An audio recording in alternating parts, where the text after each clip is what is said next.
I'm from winters are killer. You can't and shouldn't leave your animals outside without some sort of heat intervention. My cat was strictly an indoor cat, little orange and white Persian with lots of health issues. Had no business being outside. Eddie. But Eddie sometimes would try to escape. He'd never gotten far, but it was always scary for me as a kid. One night in the winter, I hear Eddie's little meow. It sounds like he's right outside the back door, which is not okay. We lived in a pretty rural area, lots of trees, not a lot of neighbors, not a lot of cats. Naturally, I can't mimic the meow perfectly, especially in writing, but I can tell you, Eddie's meow was unique. I went to the back door to let him inside, but he wasn't immediately right there. I called to my parents asking if they heard Eddie. Everyone goes quiet, and we hear him again, still sounding like he's right outside the back door. I quickly open it again, but again, no kitty. My mom walks over, and while looking through the glass, she says, "How did he get all the way out there?" She's pointing at a spot near a pile of wood outside the back door a bit. Sure enough, there he is, sitting, staring at us. My mom's telling me to go ahead and grab him.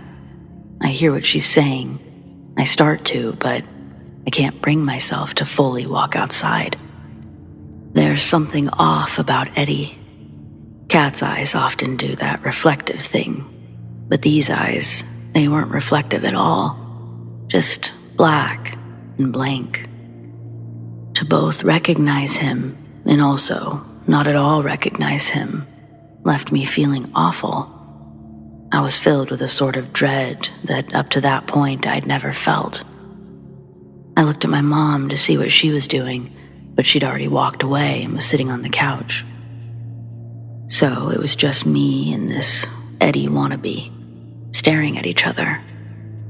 I felt this chill throughout my whole body as I watched this thing open its mouth and let out a noise that was not a meow. The noise wasn't a scream. It wasn't overpowering, but it was completely unnatural. Think about the sound a radio makes when scanning the stations. It was like static. It kept its mouth open, making this sound for I don't know how long. But my focus was broken when I heard my parents say my name in unison, as though they'd been trying to get my attention. It was followed by, "Close the door, please." Without thinking, I just slammed the door. But what if that was Eddie? So I open it, and I say, "What about Eddie?" Both my parents just give me a look. Then they tell me to shut it because if I don't, I'm gonna let him out again. Eddie wannabe is outside. I can see him. But real Eddie is standing behind me at the bottom of the stairs, looking at me. And he is the real Eddie. I look back to see what the wannabe is doing now, but he's officially disappeared. The only thing I know for sure is that I absolutely saw wannabe Eddie. So did my mom. She just maybe didn't understand what happened because she walked away. I think Eddie was inside all along. I think something really wanted me, or someone, to think that it was Eddie. What I'm not sure about is what it was, or what could have happened if I had left the house. Safe to say, I kept an even closer eye on my Eddie after that. And I never saw the wannabe again.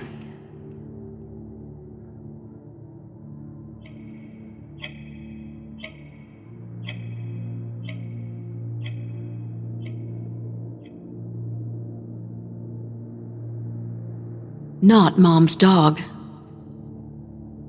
When my mother was a child, she lived with my grandmother in a place full of woods. There were more woods than houses. You couldn't call it a street or a neighborhood.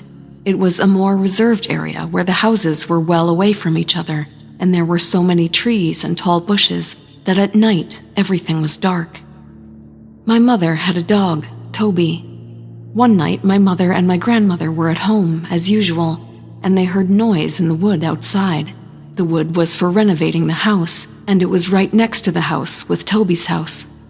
My grandma went to see what he was doing, and when she went to scold Toby for messing with the wood, she saw Toby's head come up and look at her. But he lifted his head so high, my grandma saw the back of the thing. She described what she saw as a person walking on all fours with their feet and hands touching the ground, but covered in black fur and a dog head. Before returning home running, she noticed the real Toby scared to death inside his little house. Days later, Toby started to get sick. He didn't eat properly anymore and wouldn't leave the house.